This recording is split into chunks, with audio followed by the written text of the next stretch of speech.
local coalition, Whitman Hanson WILL, and the Hanson Public Library. And I'd like to thank our partners from the Hanson Public Library, Kate Godwin and Julia Nee, for helping us put together this Storytime event. So tonight we will begin by listening to Teresa Harmon. She is a licensed independent clinical social worker, and she works at Brigham and Women's with adults diagnosed with substance use disorder and mental health disorders. And she's also the founder of To the Moon and Back. She will be reading Sam the Superhero and His Super Life, written by Catherine and James Pearson and illustrated by Lauren Jezierski, who is a teacher at Plymouth North High School. And then we'll hear from the story Mama Paca, My Heart Won't Let You Go, which is written by Sarah Cloud and illustrated by Katerina Gillespie. We hope that these stories help create meaningful conversations and provide a sense of hope and support for families. And we really thank you for joining us. So we want to please welcome Teresa. Hi. So this is Sam the Superhero and His Super Life. This is Sam. Sam lives with his grandparents, Grandma Lucy and Grandpa Dan. Sam loves to run around, play, and listen to Grandpa Dan read to him. Sam and Grandpa Dan often go to the park to play tag, hide and seek on his favorite, hide and seek or his favorite baseball. Sam loves baseball. If Sam's grandparents can't play with him, Sam plays with his favorite stuffed dog named Hercules. Sam brings Hercules everywhere, even to school.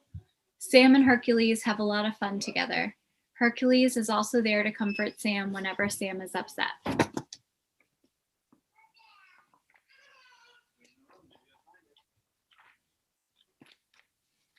Sam is a happy child mostly. He loves his family, but sometimes has trouble at school.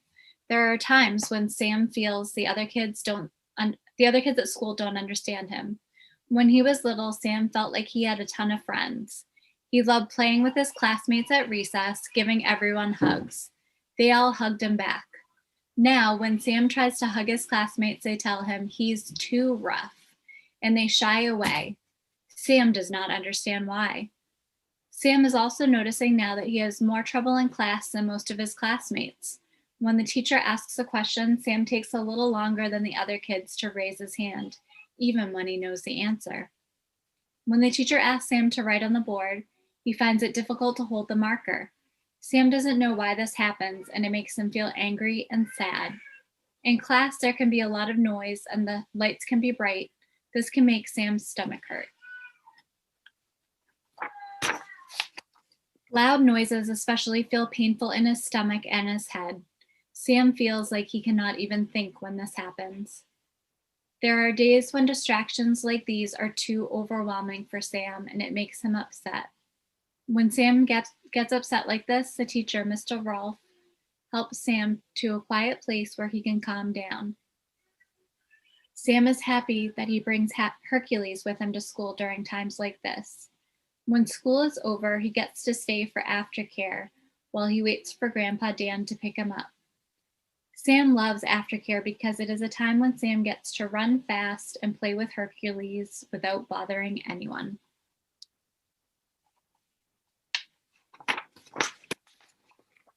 One day at aftercare, Sam noticed that his classmates were picking teams. They had 4 cones shaped in a diamond on the field. They were going to play baseball. Sam ran to the field quickly so he could be picked for a team and waited excitedly for his name to be called. Sam knew he would be picked. He is so fast. The captains, Olivia and Brady, began picking teams. One by one, all the students' names were called until Sam was the only kid left. The teams began to walk over to the field. Sam's name did not get called. Sam's smile left his face. "But I'm still here. Whose team will I be on?" he asked. Olivia and Brady turned around. "You can't play, Sam," said Olivia. Before Sam could say anything else, they turned away and walked to their teams. At that moment, Sam felt what Grandpa Dan called big feelings. All at once, his stomach hurt, he clenched his fists, and he started to cry. He walked over to the bench near the field and sat with Hercules, watching the other kids start the baseball game without him. Grandpa Dan arrived after the first inning and sat down next to Sam. "Hey there, little one. How was your day?" "Terrible. The kids don't want to play with me." "Well, that's not very nice. Do you want to go over and try again?" "No," replied Sam. "It doesn't matter. If they don't want to play with them, then I won't bother asking anymore." Sam sighed and looked down. "No one will be my friend." "So you're going to give up on having friends for the rest of your life then, little one?" asked Grandpa Dan. "Yes, I don't need friends." "Sam," Grandpa Dan said as he put an arm around Sam, "let's go home. I've got something I want to show you." When they got home, Grandpa Dan led Sam into the living room and told him to sit on the couch. Sam watched as Grandpa Dan pulled a teal box from the top shelf of the bookcase. Sam noticed that the shoebox had the word Sam written in gold letters on the top. Grandpa joined Sam on the couch. "I know you never want to make friends again, but you see, I think that's too easy." "Easy?" asked Sam. "How could ignoring people be easy?" Sam thought to himself. "They're all so loud." "You see, anyone can refuse to be nice to others, never make friends, and spend the rest of their life alone. But on the other hand," Grandpa Dan paused, looking at Sam in the eyes, "it takes a very strong person to stand up for themselves when others are being mean to them, and to reach out to new friends and introduce themselves. You, Sam, have that kind of strength, and so much more." Grandpa Dan opened the teal box. It was filled with pictures of a baby in the hospital. But it wasn't like the baby Sam had seen on the diaper commercials on TV. This baby was very, very small in a plastic case with different tubes, wires, and machines. "Who is that?" Grandpa asked Sam. "That was you when you were born, Sam," said Grandpa Dan. "That was me?" asked Sam, very surprised. He had never seen photos of himself as a baby. "Yes," Grandpa Dan continued. "When you were born, you were not strong enough to go home right away.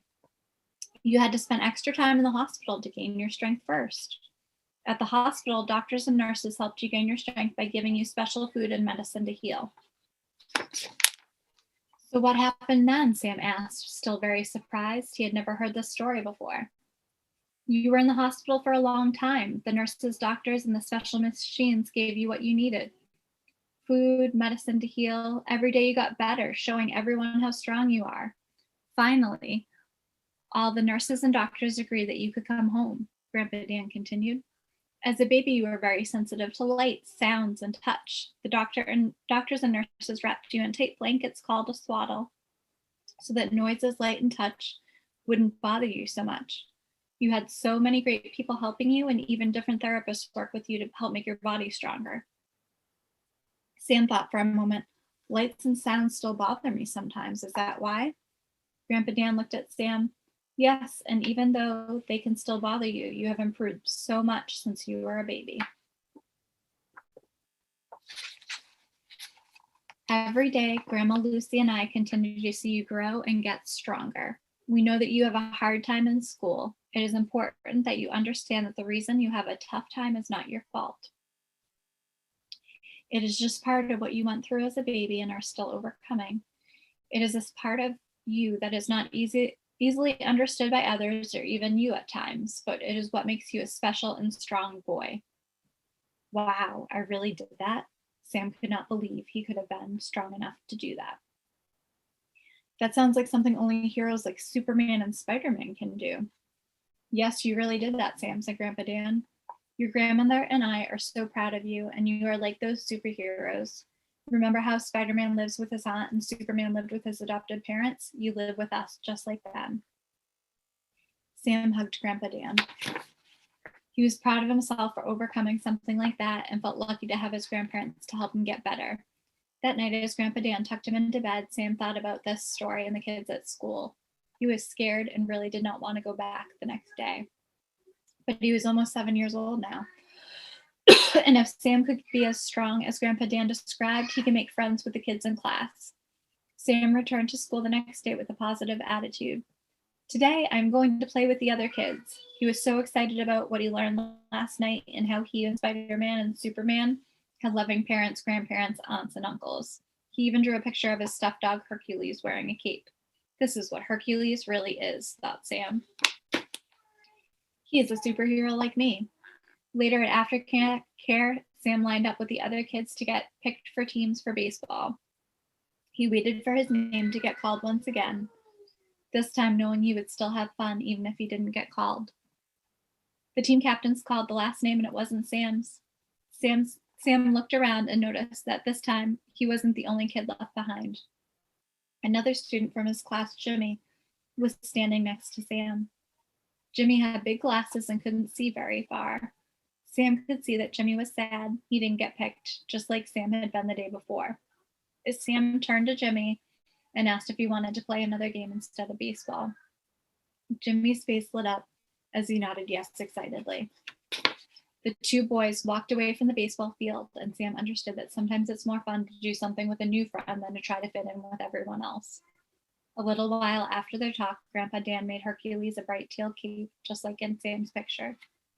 As he put on the cape, Grandpa Dan reminded Sam, there will always be challenges in life, but remember that you are a fighter and you will get through them. Every day is a new chance to show the world how strong you are.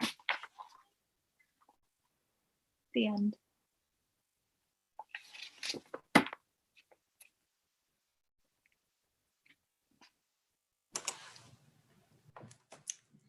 Thank you, Teresa.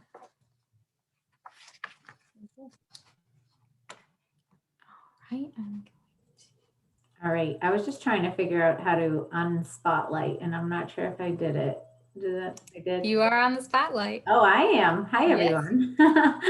Hi, everyone. I am Amanda Sandoval. I'm the Assistant Director of Prevention Services for High Point Treatment Center. Thank you for listening to Sam the Superhero and His Super Life. If you're familiar with Meg Donnelly from Disney's Zombies, we encourage you to check out her read aloud of this book, which is featured on YouTube.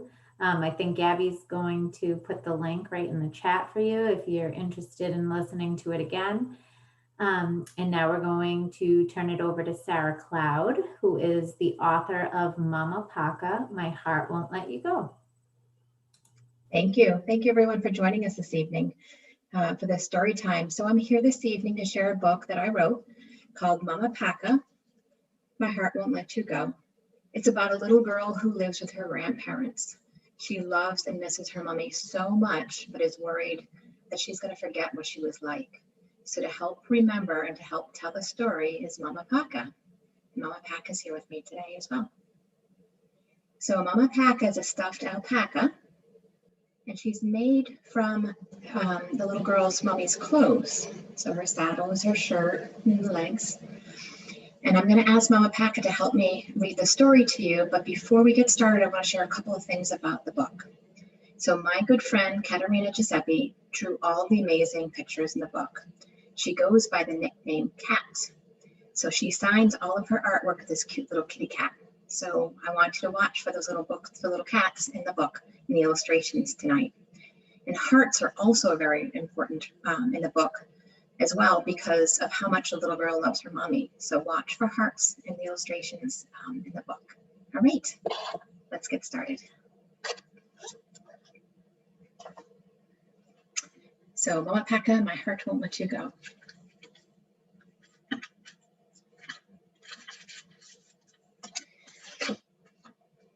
So it says, hi there. My name is Ryan. I live with my mumsy and papa. Let me tell you the story of Mama Paca.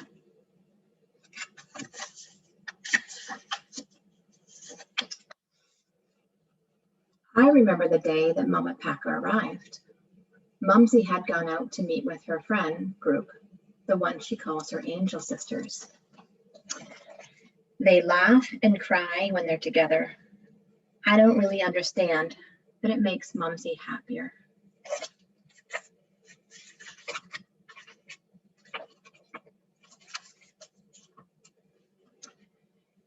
Let me see. The joys of Zoom. Mumsy hugged Mama Paca close to her face and gave her a quick squeeze before scooping me into her lap to cuddle us all together.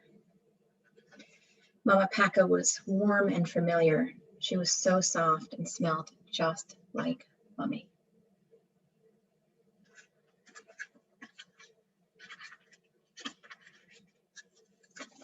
From that day on, we did everything together.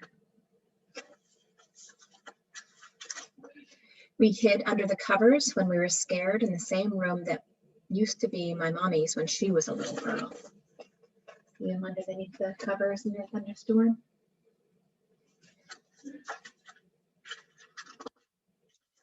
We picked apples in the fall and ate cider donuts.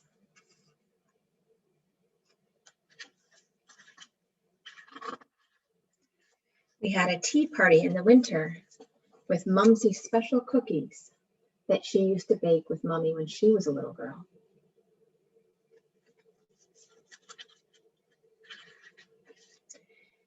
We made a birthday card of seed paper in the spring for Mommy in heaven. And when we planted the card seed paper, it grew daisies, Mommy's favorite flower.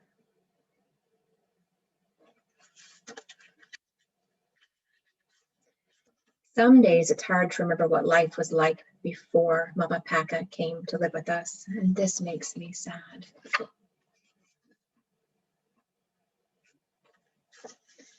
We look at photos together. Mumsy and Papa tell me stories about my mommy.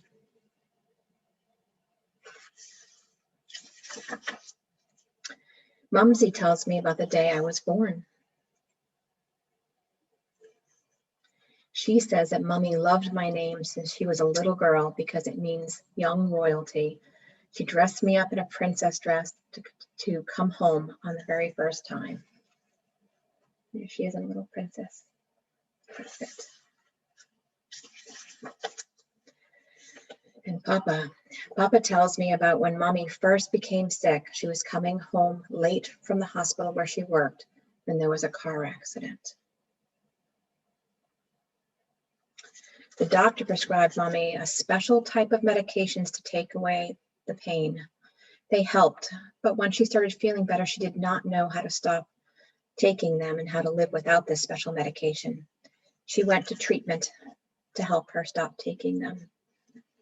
And there she is saying goodbye before she goes to treatment.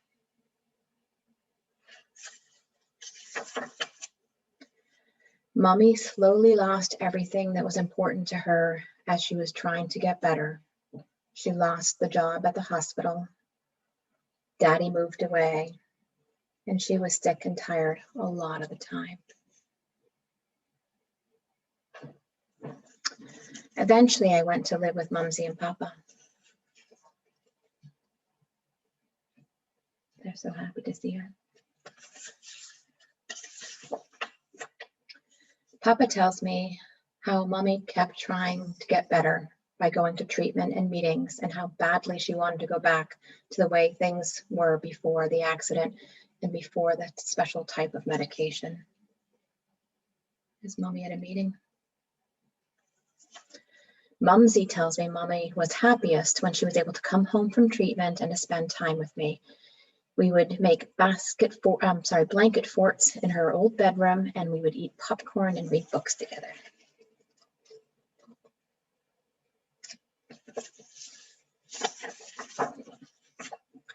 Mumsy and Papa tell me how proud they are of my Mommy for being so brave when she was so sick. I worry that it was my fault. They tell me she loved me more than anything, and that I was the reason she kept trying to get better. Sometimes Mumsy and Papa are sad too. I share Mama Paca with them.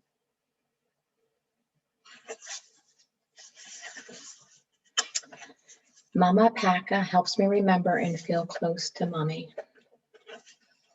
My heart won't let you go. The end. Thank you, Sarah. Thank you both, Teresa and Sarah, for reading these books for us. And so here are some other resources around grandparents raising grandchildren. And so the Commission on the Status of Grandparents Raising Grandchildren, I don't know if Amanda, you can also drop some of these links in the chat. That is a resource to the Commonwealth and regarding issues affecting grandparents raising grandchildren, relatives, and other than parents raising kin.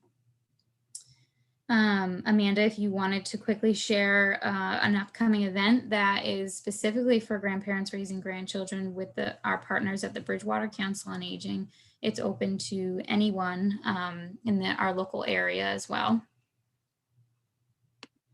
I'll give you a minute to do that. Yeah, sorry. They are partnering also with an organization called Flourish, and that provides support, services, and resources to grandparents raising grandchildren impacted by substance use disorder and other traumas. So we can put that link in the chat as well. And then Sarah, let me see real quick. This is the flyer for the event. Sorry, I didn't have that one prepared. But this is the flyer for the event.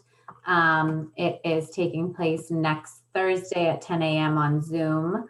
Magdalena, who is the founder and CEO of Flourish out of Rhode Island, will be sharing her story and some local resources. And I will also be presenting, talking a little bit about coping skills and resiliency. So the Zoom ID is right there. And we would love for anyone, if you have any grandparents raising grandchildren impacted by substance use that you think would benefit from this presentation, would love for you to join. Wonderful. And then Sarah mentioned an organization called Learn to Cope, and we just wanted to reiterate that that is a peer-led support network for families dealing with addiction and recovery. And then our organization, High Point Treatment Center, has a variety of different programs and resources for children and youth. So one, just to mention, is the Children's Behavioral Health Initiative. That is a program that provides in-home therapy, therapeutic mentoring, or telehealth services. And then High Point also has a child and adolescent psychiatric services we wanted to mention. Dr. Pereira specifically is a dual board certified in child and adolescent psychiatry. And he provides telehealth services on the evening hours of Monday and Tuesday and Wednesday and Thursday until 3. And so his information is provided in the chat. And then lastly, at High Point, they also provide school-based telehealth services, just to keep in mind. And so that's for students ages 5 to 18, struggling with anything from anxiety, depression, substance use, and many more different factors. And so those services can be, I think Amanda provided the rest of that information in there. And if anybody else on the call wanted to offer up any other resources and mention anything that we think is pertinent, please feel free. Yeah, so I just want to add, I put mamapaca.com in the chat. So also on mamapaca.com are a page with related books, because I know they're hard to find. So when I find a resource, or if you know a resource, you want to send it to me, I'll make sure that I put it up there. So, you know, Sam the Superhero is certainly there. You know, The Hidden Disease and some other books are there. But also there's some guidance on how to introduce the topic of addiction to children, how to introduce these books. And then I think really importantly, the themes in these books and these series that you can reinforce for the children. For example, you know, that it's not their fault. So there's a whole series of kind of literature and support and guidance there on that website. So thank you. And if I can just add to, we didn't get into it, but the website I gave for To the Moon and Back. So we have a whole variety of resources and supports for families that are raising children born with neonatal abstinence syndrome. And that can all be found on our website. Did you want to talk a few minutes about the To the Moon and Back, Teresa? Sure. I mean, just briefly, you know, so we have support groups for families that are happening via Zoom. Like we said, the kids groups, we have financial resources for families. We have take-home boxes that typically go home with families from the hospital when kids are born. But if they aren't, they're, you know, things that we can send home to families, you know, for the first few months when you go home. We have educational advocacy services that we can support families with when your kids hit the school system. I'm sure there's other things that I'm forgetting too, but it's all on there. Just a variety of services as we all try to figure out what the best thing is with such minimal resources, what minimal research on our kids is at this point, and kind of how to help them fare, especially in the school system at this point. Thank you. And we can follow up. So following this presentation tonight, we can send via email to all of the people who registered a list of the local resources that are available. And we can make sure that you all get the list of these. So you're not frantically getting the chat. Yes. And I hear a crying baby. Yeah, baby. I also wanted to point out that our partner, Jen Cantwell, mentioned in the chat, the Family Center in Brockton, they also have a grandparents raising grandchildren support group, and that is also through the Drug Endangered Children's Initiative for families impacted by substance use. So, those are two programs, but something very much so to keep in mind. The Drug Endangered Children's Initiative has many different resources to support families, and we will also include that as a follow-up resource. And I think Jen has a link in there as well.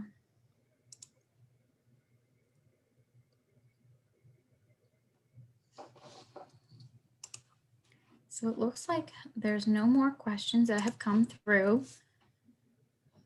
but we can stay on for a few more moments if anybody else has any other questions or comments, but we really just wanted to thank you all for attending this webinar tonight, and for everyone who helped organize it, and for all of you here tonight.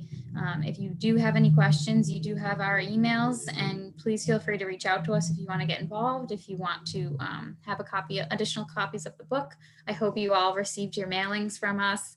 And if you are able and would like to still pick up that craft from the public library, please reach out to me, or we can coordinate with the library. But thank you all for joining us tonight.